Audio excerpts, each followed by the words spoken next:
वीरों और देशभक्तों के इस महान प्रदेश के प्रतिनिधि के तौर पर इस कार्यक्रम में आज आप सबके बीच आकर मुझे अपार गर्व हो रहा है। साथियों, कभी हमारे महान पूर्वजों ने अपने कठिन संघर्ष के बलबूते पराधीनता के घोर अंधेरे में देश की स्वाधीनता के सूर्य को खोजा और पाया था। इतने वर्षों बाद वह महान ज्योति कुछ मध्यम पड़ गई है। चारों ओर अन्याय का अंधकार बढ़ा है।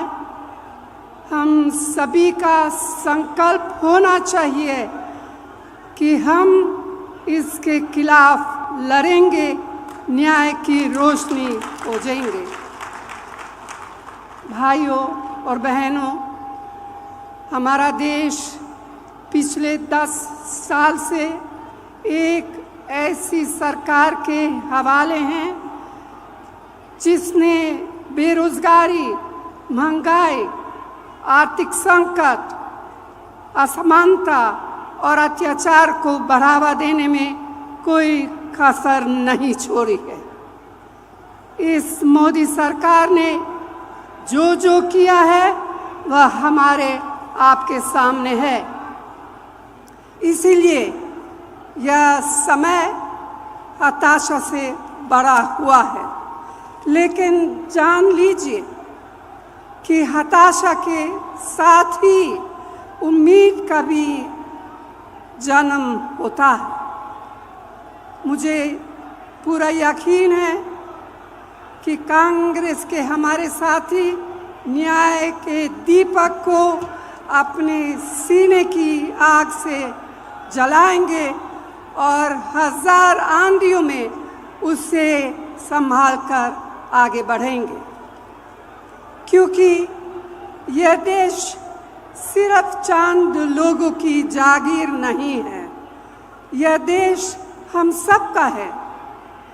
इसे हमारे पुरखों ने अपने खून से सींचा है। इसकी हवाओं में हमारी माँ बहनों के पसीना का नमक है। यह देश हमारे बच्चों का आंगन है।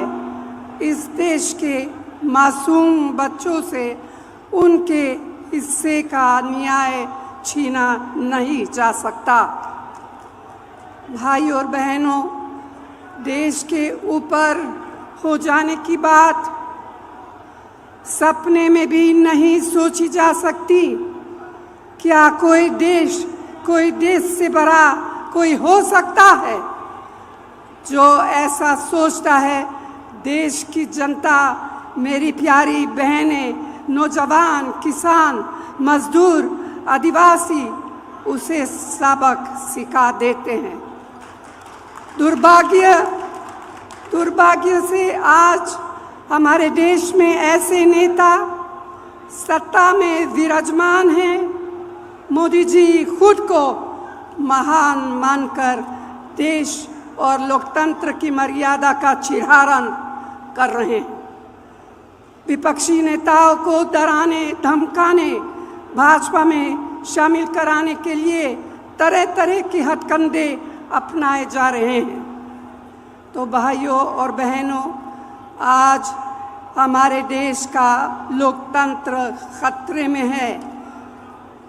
मेहनत से खड़ी की गई लोकतांत्रिक संस्थाओं को राजनीतिक सत्ता का हथियार से बर्बाद किया जा रहा है। यही नहीं, हमारे संविधान को बदलने का षड्यंत्र रचा रहा है।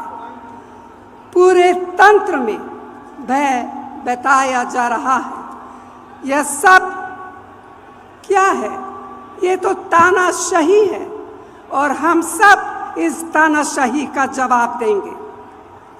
आज रोज की कमाई से खाने पीने का सामान तक, जूता पाने मुश्किल है। मेहनतकश कामगार के परिश्रम का मोल कम होता जा रहा है। रसोई की महंगाई बार बार मेरी बहनों की अग्नि परीक्षा ले रही है। किसानों और मध्यम वर्गीय परिवारों के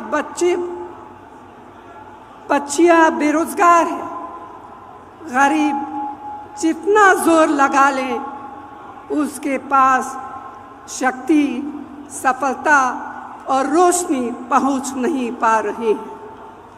साथियों, आज देश महान जनता का आपकी जागरूकता का रास्ता देख रहा है। इसीलिए भारतीय राष्ट्रीय कांग्रेस ने अपने न्याय घोषणा पत्र को 5 हिस्सों में बांटा है, जिसका लोकार्पण अभी हुआ और जिसके बारे में प्रियंका ने विस्तार से आपको बताया है। तो भाइयों और बहनों, मुझे पूरा विश्वास है कि कांग्रेस के बहादुर और मेहनती साथी अपने फर्ज निभाते हुए इसके एक एक संकल्प को, एक एक गारंटी को देश के कोने कोने तक पहुंचाने में कोई कोर कसर नहीं छोड़ेंगे। आप सबको यहाँ आने के लिए दिल से बहुत बहुत धन्यवाद। जय हिंद।